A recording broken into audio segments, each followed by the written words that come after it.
thank you for the time to really talk about what we see is happening both locally with our budget and with our enrollment. I'm hoping this will be helpful as you start planning for your next year's budget. I really want to talk about three areas. The first is what's happening in Seattle. The second is what's happening with our enrollment. And the third, what's happening with our budgets. The demographics of Seattle are changing as we're speaking right now. This morning I read that Facebook is hiring 2,000 new employees. Lake Union changes every day as more and more people come into that. We know that affordability is a huge issue. Low income are moving south, north, out of Seattle where they can buy housing. We have a $15 minimum wage. We're not sure how that's going to be impacting, but we know that two-thirds of all new jobs need post-secondary education. We're getting more and more educated. So there's a huge need for the programs that we have. We're looking at expanding them so that they're times that are convenient for working people, they're more flexible, we have more online, that really respond to the needs of the working individuals in Seattle. Over the past 5 years, our enrollment in the Seattle colleges has decreased about 2,000 FTEs, 4,000 students. At the same time, we've seen an increase in international students, but that increase has not really made up for the decrease in local students. The challenges are many. One is that our state budget is driven by enrollment. It drives how much we receive to run our programs. The second is, as we see more and more international students, we've been moving international revenue to the state budget.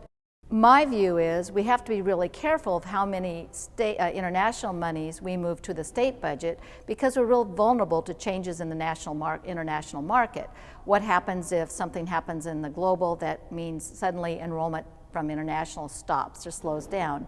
We would be in a very vulnerable position. As of today, this year we look to be at 90 to 91% of our budget, which means $3 million at least that we've already budgeted, and we're going to have to find other funds to make up that difference.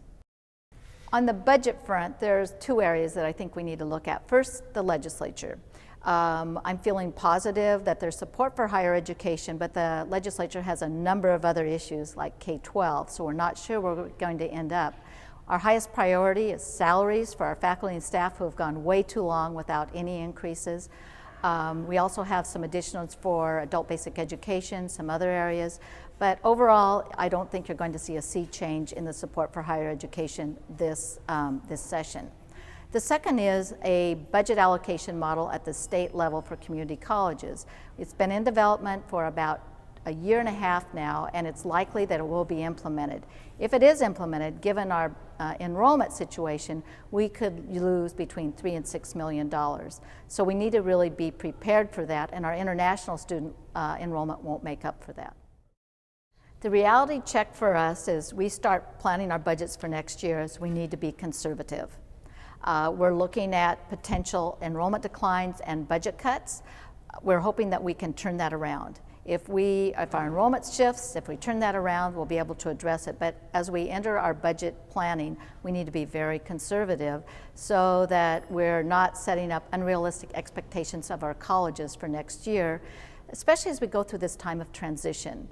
This is a good time to look at what we're doing, how we're doing it, when we're doing it, why we're doing it. But it's taking a little time to figure out what we're actually going to look like 2 years, 3 years, 4 years from now. The colleges are working so hard, marketing, recruitment, new programs for high school students, but we aren't seeing the change in numbers yet. I am so proud to be part of the Seattle colleges.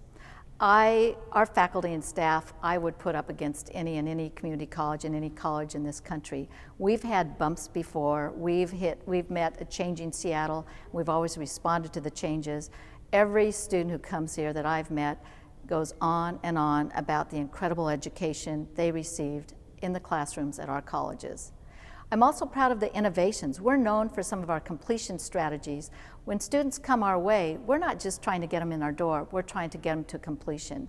The work that we're doing with math so that we get more students through developmental math, the 13th year at South where we say, let's not let funding be a barrier. The completion work at Seattle Central, our supporters are raising money to help our students get to our colleges and through our colleges.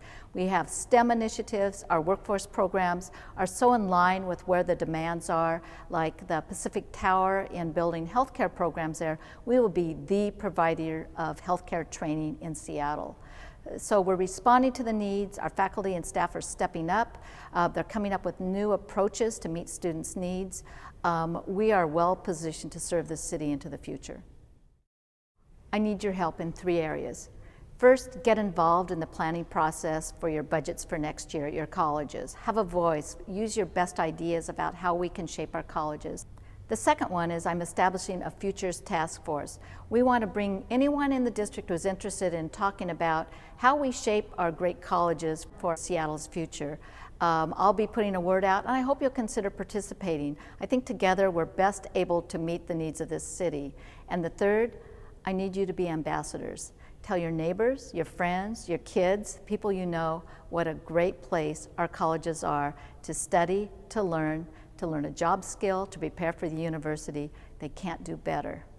Thank you.